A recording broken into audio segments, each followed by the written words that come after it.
Deze podcast wordt mede mogelijk gemaakt door Quo Vadis Baarn. Jawel, op de Nieuw-Barenstraat 33. Daar zitten wij. Ja, daar wonen we een klein beetje nu en dan. En we hebben een extra podcast eigenlijk min of meer feitelijk. Waar gaan we het over hebben? Waar gaan we het over hebben?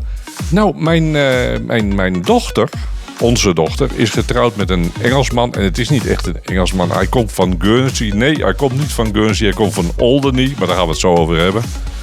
En die doet mooie dingen. Je moet een beetje van luchtvaart houden. Maar vorige week was het Riyadh. Dat is de grootste luchtvaarttoestand in Engeland. In Europa, denk ik. In the world. In the world, alright. Dat is een luchtvaartshow, dus daar moet je van houden. Maar hij doet er ook andere dingen bij en dat is veel interessanter. Maar we beginnen eerst maar met Capazzario. Welcome. Thank you. It's good to be here. Thank you. Matt, I said already born at Guernsey, but are you born at Guernsey or Alderney? What is it? Well, I was born on Guernsey. In the hospital? Yeah, in the hospital there. However, I grew up on a smaller island, 3 miles by 1.5 miles. Guernsey's 6 miles by 5 miles, so not that much bigger. But I lived on Alderney where my parents live, and I lived there for 18 years and then moved to the bigger city, as you would say. And I know your father says always, that is a Channel Island, Alderney. Alderney is the only Channel Island, yes, because it's the only Channel Island that actually sits in the English Channel. Yeah, all right. Guernsey and Jersey don't. No. But they'll claim that they do. I've been often at Guernsey. It's a nice island, bit rough. Can you... Yeah, so Guernsey's a very pretty island. It's got a lot of French heritage. So it's the Rue de la... Yeah, all of the roads are Rue de la something. Yeah. But claims its allegiance to the British crown. So we're all British, but have a French twist and a French, influence. But it's not real British because your tax is...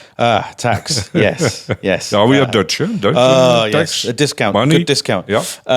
20% tax flat rate, no matter what you earn and no matter what you buy. Well, we've got no goods and service tax at the moment, but income tax is flat rate 20%. So it's often known as a tax haven. Yeah.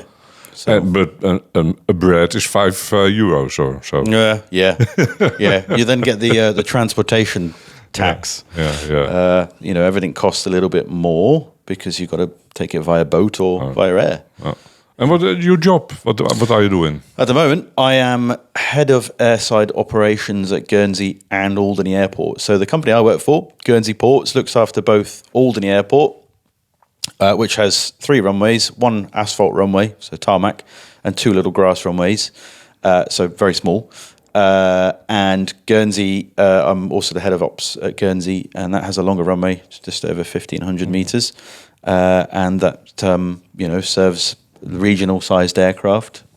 So basically I'm in charge of anything airside. So as soon as you leave the terminal building to go onto your aircraft, I'm in charge of all of that. Which includes the fire service teams and the airside operations team. And also the harbour? No, I don't do the harbour. Is that not... No. I thought it. No, I only play with planes. I don't do boats. Stay away from boats. Big boys. All right, we go to Benny. We have also a colleague of Matt, Benny Benson. Good evening. How are you all? Oh, we are all fine. Benny, the same questions for you. What do you do? Who are you? Where do you live? Where you born and so on? So at the moment, I live in Basingstoke, which is about an hour west of London. Originally born in the north of England, in Yorkshire. However, I work as an air traffic controller at London Heathrow Airport, so I moved down here as part of that job. Mm-hmm. Nice job. Yeah, it's really interesting. No day's the same. A lot of fun. Just get paid to look out the window, watching planes all day, and telling pilots where to go. Yeah. Oh, yeah. Nice. You have been also with Matt at Riyadh. Can you tell us about over that? Because what did you do there? That's correct. So for the air show, although the air show is held at Fairford, which is a United States Air Force base, for the air show, it's run under civilian procedures, and therefore we get a collection of air traffic controllers from various airports around the UK who parachute in to provide the air traffic for the air show. So along with Matt and a few others, we provided all the air traffic services to the aircraft as they flew into Fairford during the display days, and then as they departed again before handing the base back to the US Air Force. Mm-hmm. And what is your job then? Are you talking with the planes? Or? Yep, so work there as an air traffic controller as well. So for the first few days, it's all about getting the aircraft from wherever they've come in the world into the airbase and parked appropriately. During the display days, we're responsible for ensuring that all the aircraft are in the right place at the right time, so the display runs to time and that it's done safely, and monitoring the flight path and being there just in case anything does go wrong, which thankfully it very rarely does. And then at the end of the week, we're responsible for getting all the airplanes that have arrived, all 200 to 300 aircraft, back out of the airport in just one day. You said 300? It's generally somewhere between 200 to 300 aircraft per year. Ooh, that's nice. Yeah, that's busy. Yeah. I've seen the show. I've seen the show live 2 times. Mm-hmm. I've seen this show at television. It was great. And then it started to rain. How was that, Benny? Was all safe? Because there was what was it? That's always a problem with holding. That's always a problem holding an air show in England. You're almost guaranteed it's probably going to rain, even though it's held in the summer. We monitor the weather continually and supported by colleagues from the Met Office who give us regular updates. And the various displays have limitations on whether they can perform. So if it's raining or the visibility is quite poor, they may use a helicopter display as they're able to fly in much worse weather. Or as we had on Sunday this year, we stopped flying for 10 minutes while a rain shower went through. And then once it had cleared up, we're able to commence again with the display. So we'll try and do what we can to keep the flying as much as possible. But obviously, safety always takes precedence. Mm-hmm, mm-hmm. Yeah, and Matt, you were also in the tower. I was, yes. What did you do? Only looking to the planes? Yeah, there to assist Benny. So my role in the team is an assistant. So in most air traffic control units you'll find across the world, supporting the operational air traffic controllers are a small team of assistants. So they can be, their roles will vary between, answering telephone calls, coordinating clearances, just, being that supportive person next to the controller in what is a very stressful and very busy job. So that was my primary role at the air show, as well as probably chief social chairman alongside my friend Benny. And also we, because the air traffic control tower at Fairford is very basic, most modern control towers these days have, plenty of new technologies to support the controllers. Fairford is very basic. So I'm also there to support if there's an emergency, calling out the emergency services on behalf of the operational controller and supervisory team. So, but what is basic? What kind of technical equipment do you have? So at Fairford, it is basically a set of radios and the windows. Okay, and a radar. No radar. So no radar is actually supported and delivered by RAF Bryce-Norton. So where RAF Fairford is, about 7 miles to the northeast of Fairford is RAF Bryce-Norton. Bryce-Norton is a place where also the military... Okay. Yeah. So the UK Air Force, so the Royal Air Force, that's their transport hub at Bryce-Norton. So you'll find the A400 there, C-17.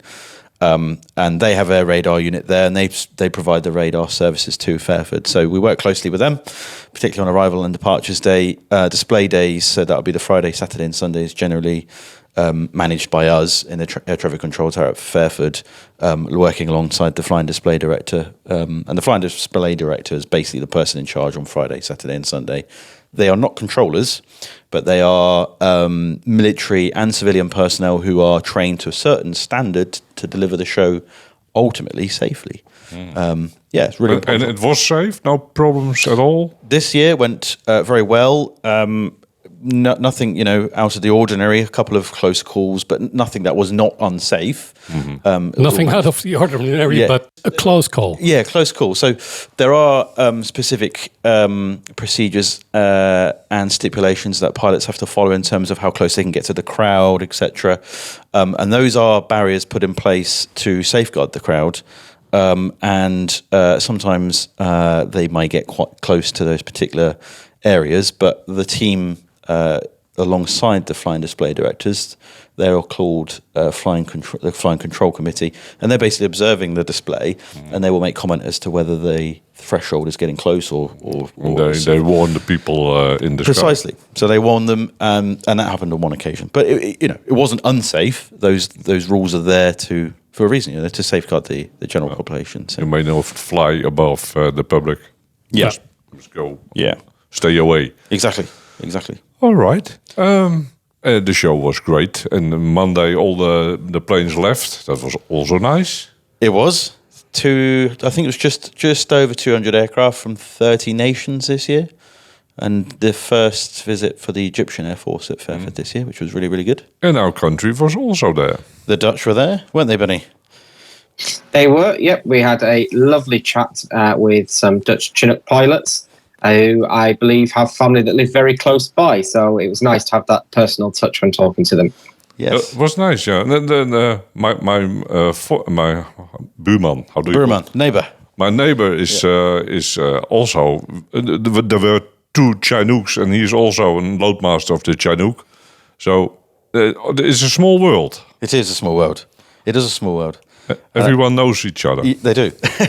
and you know what? You find that a lot in aviation. Lots of people know the same people that you know. But in terms of the Dutch visiting Fairford this year, we had the Chinooks, we had the Dutch NH90, we had the Dutch PC-7 and Apache. So a good collection of aircraft. No F-35 this year, I don't think. And we also had the Airbus A330 MRTT, which is based at Eindhoven, but that's a multi-crew. So the first officer was from the Netherlands, but the other crew is made up from other NATO nations. It was good. It was really good.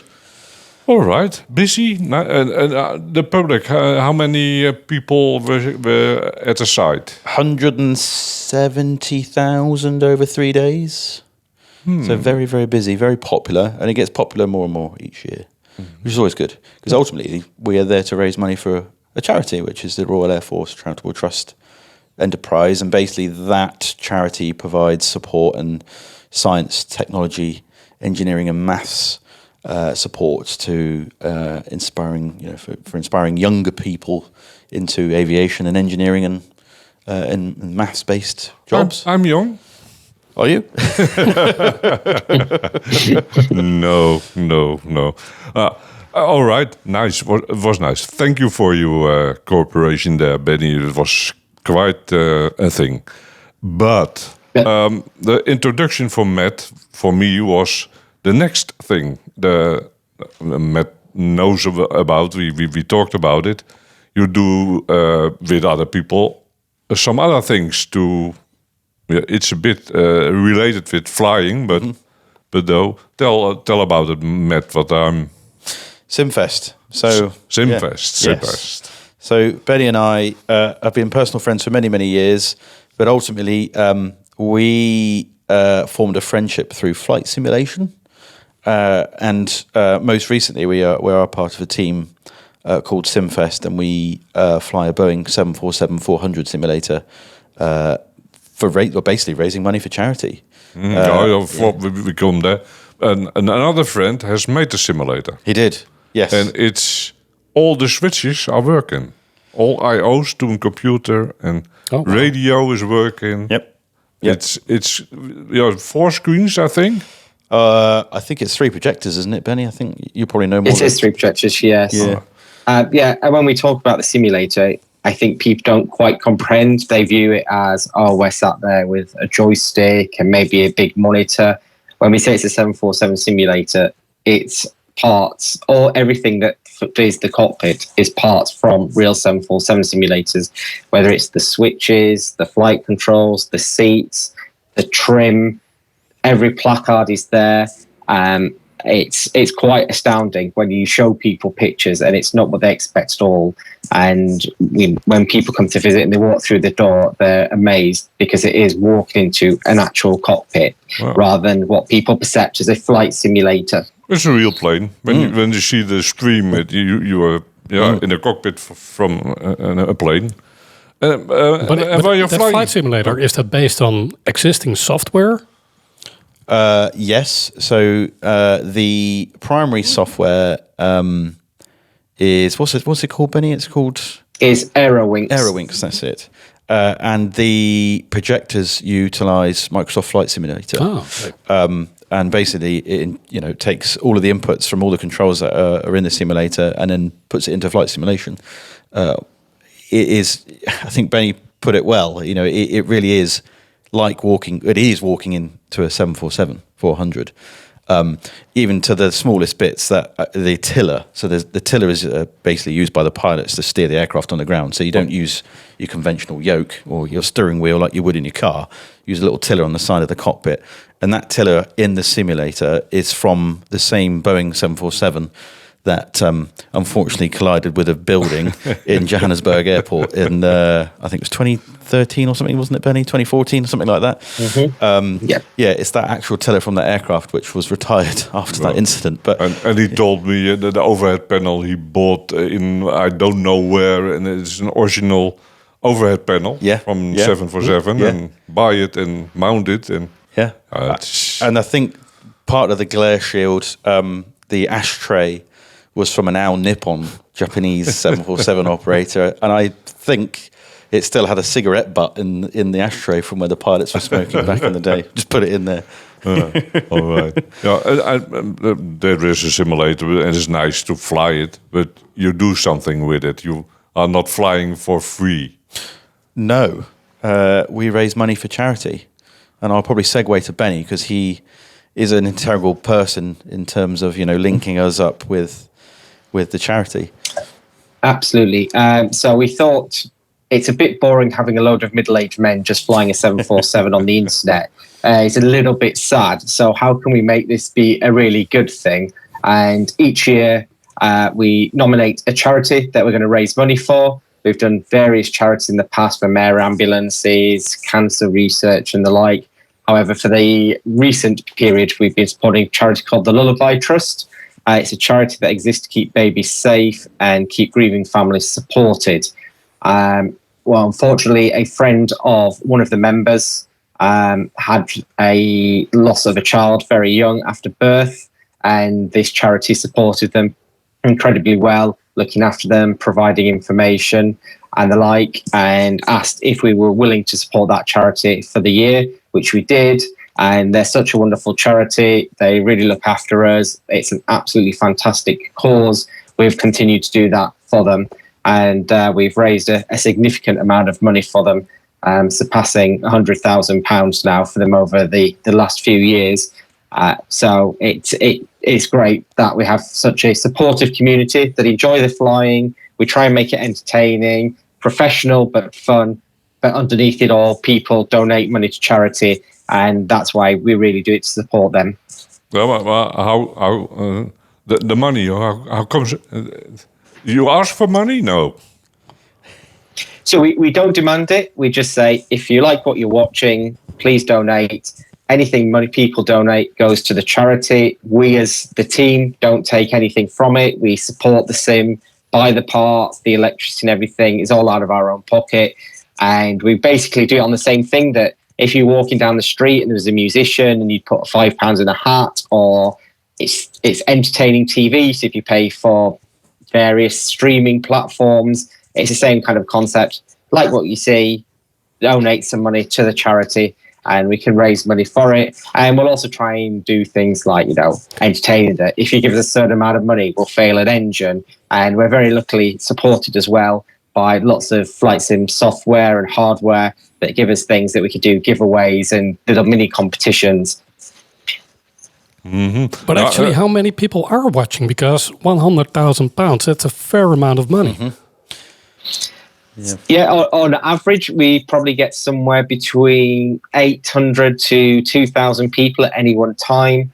But obviously, we're streaming through when we do our major event in November time, where we stream consistently for a week. We have a significant number of people coming through. And we're also very lucky that we have some really, really big supporters. And quite often people will say, I've been saving up all year to be able to donate to this event. So we've been really, really fortunate in being so well supported by the community. Wow. So, and where can we watch it? Do you stream it on a website or via Twitch or something? Yep, it's on Twitch, so twitch.tv/Simfest UK. We also have a website, simfestuk.co.uk, which you can go to as well. But it's all on Twitch. You'll find us. We try and stream once a month or so. And then every November, we do an event that's called WorldFlight, which ourselves, along with various full-sized sims similar to ours, plus the whole flight sim community, fly around the world, taking a week to do it, generally in around about 45 legs and 24 hours a day for 7 days. This year, it starts on the 1st of November. We're going eastbound, starting Sydney, going to Antarctica, then through South America into North America, Greenland, Europe, the Middle East, a little trip into Russia, then down through China, Hong Kong, Indonesia, and back into Australia. Wow. How many friends do you have? You don't do it in your own or with two? No, so every team's suddenly different. We generally do it with around about 15 to 20 people for the week, which includes a captain, a first officer, and then we have a social secretary. So that's someone just sat on the jump seat, just behind the two, who can chat to anybody watching. So if there's any questions or comments or anything you'd like to know. They also help things like pushing back the aircraft. And certain individuals enjoy sitting there and causing problems by failing various systems that the crew then have to work through. But it's a fairly long week because you're doing it 24 hours a day. That you'll get some very weird times to fly. That you'll have a flight that'll be 3 a.m. till 5 a.m. And we also struggle from jet lag, which seems really, really strange when you're sat in a garage and not going anywhere. Oh no, you do. But you will go in the simulator and do a flight, and because of where you are in the world virtually, it's pitch dark. And then you come out of the simulator and it's 2:00 in the afternoon and bright, and it's your body can't quite comprehend that. Hang on, it was dark. Now it's really, really bright. It was 3 a.m. Actually, it's 2:00 in the afternoon. But it's a lot of fun. Are there any stewardesses?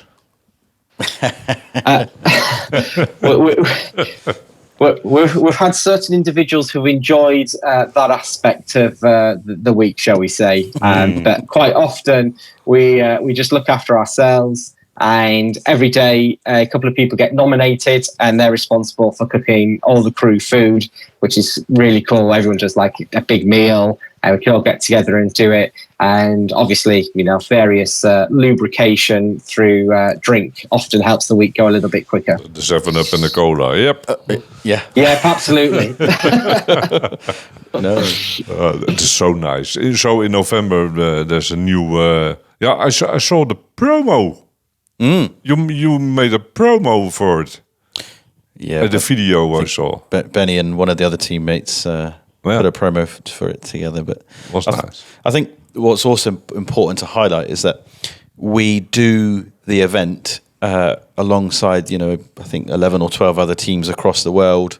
I think for the first time this year, I believe there's a team based in the Netherlands joining WorldFlight, which is really good to see, in a 737 simulator.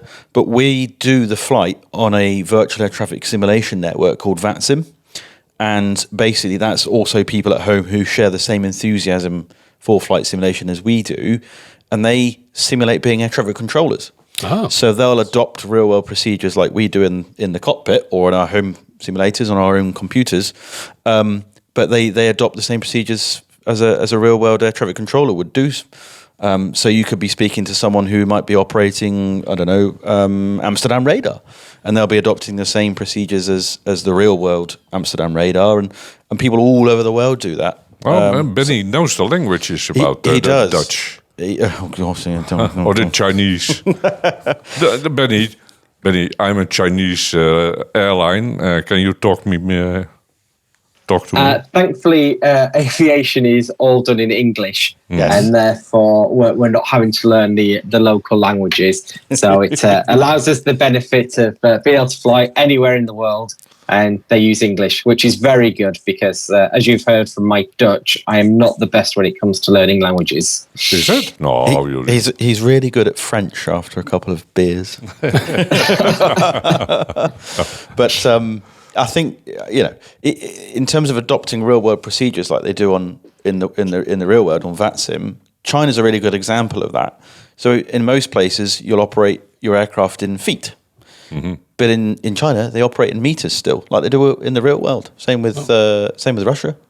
So you know, you'll be flying along in airspace to the north of China, then you enter the Chinese airspace, and then suddenly you're having to convert to meters. And I mean, it's not, you know, it's not hard, but when you're not flying, meter is normal. A feet is special. But But when you're flying, a feet is when you don't have a feet, you don't know anything about height and you divide it by 3. Yeah, right? pretty much. Pretty much. but when you ask what is your height, and it's not a meter, so I'm from Britain. We use feet. We use feet. All right. So November we gonna look for it, and it is nice when you put give some money to them. You want to donate? Yeah. They say, "Hey, app, thank you." Yep. We've got a little printer on the in the aircraft. So where the real printer is, so each aircraft has a little printer that you would have similar to home, but it prints information about your flight, etc. When you donate, it will print out on that printer, and it will say, £5 from Matt. I'm Dutch, £1.50 then. And you can write a little message saying, thanks for your support, or you can tell us a joke, or you can be rude to us, or whatever. And also, whilst doing that, it will set off a warning in the flight deck, just like it would in the real aircraft. If you had an issue with one of the systems, it can be a caution or a warning. It's really good. But a printer in the cockpit, I never knew that. That's because when your meters are failing or something, then you've got the information. No, so majority of aircraft will have what they call ACARs, which is a messaging system that the aircraft can communicate back to base with. And you can send messages through that system, but it also prints off the weather. You can dial in the weather for your sort of destination. telex, but then completely different. Okay. Yeah, it's very similar to telex. But you can get your load sheets through there, or you can message other aircraft, or if you do a hard landing, it'll come out and print out the parameters that's exceeded, etc. So it's all fitted in there. Nice. So all right, good. I think we know all about it now. Yeah. Look out for us in November, first week of November. Yeah, we set the link on our site, and then people can click on it. Yeah, and then we can see it. Benny, what is your plan for tomorrow? Working? I am working. Yes. So I did air traffic controlling for 10 years, and then I wanted to do something a little bit different. So while I still retain my talking to planes license, I also took a role in what's called our ATM procedures and development section. So in essence, I'm responsible as part of a small team of writing all the procedures that the controllers at Heathrow Tower use. So if there's a taxiway closure, or there's a new way of controlling the aircraft, or we have a new bit of software or hardware that's coming into the operation, I assist and write these procedures. Then we release them in a big document for the controllers to read, so they know how to do their job. So tomorrow is one of those days. So I'll be writing procedures about that we're updating for the latest version of our manual that every airport has, that says this is how you do your job in essence. Mm-hmm. Oh, no, nice. I didn't know that you're doing that. So nice.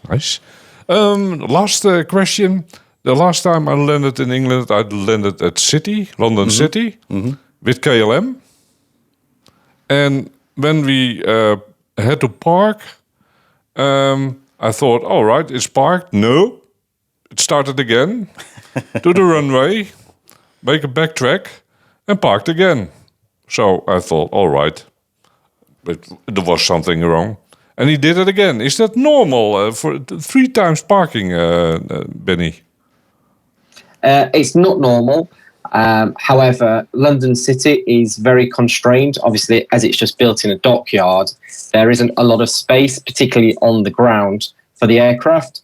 So at a large airport like Heathrow, I will have bits of taxiway where I can put an aircraft and just leave it there while it's waiting for its stand, if it's being cleaned or there's another aircraft on it.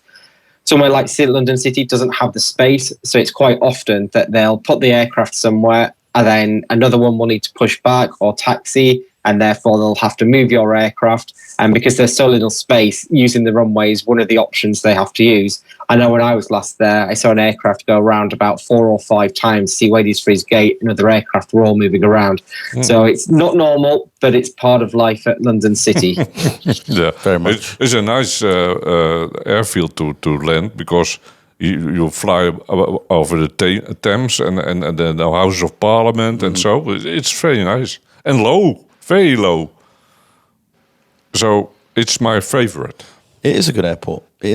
It's unique, though, because of where it's at in London, but also the approach path is somewhat higher than the conventional airports. The conventional airport, planes will approach at a 3 degrees descent path. City's 5.5 degrees because of obviously the surrounding buildings. So it's a kermisattractie. Yeah. So you start the approach at 2,000 feet, but a lot closer to the runway, and you descend a lot steep faster. down. Yeah. It's good fun. All right, Benny. Thank you for your stories and so on. And your time.